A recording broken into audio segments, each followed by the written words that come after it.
It was very hard to focus in the meditation.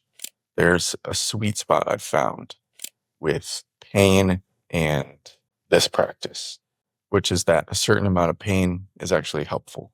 But once you go beyond that, it becomes harmful and it does not help the practice. And that limit is basically the limit to which you can maintain composure under pain. So for example, with the headache, I could have a headache and be meditating and I would be a little distracted. I would be harder to maintain focus just because the nature of my mind would be less focused and have less attention, more all over the place. And I think being sick, a lot of people, you'll relate to that. One of the big two components of this technique is equanimity.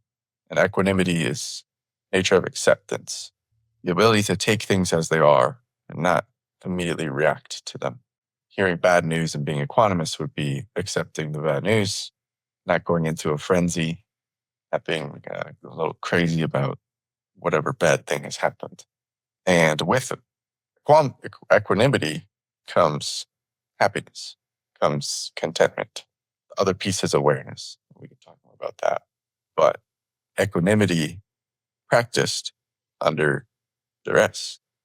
And it also can be practiced under feelings of pleasure, of satisfaction on both ends, because the other component of equanimity is not clinging to or craving anything.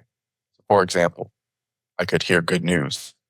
I'm going to be getting a raise at work. Now, all of a sudden, I begin to crave money because I want to get another raise. I want this to happen again. Oh, this was so good when it happened. It needs to happen again. So all of a sudden, something that was good turns into suffering because now I'm craving for it. So equanimity goes both ways.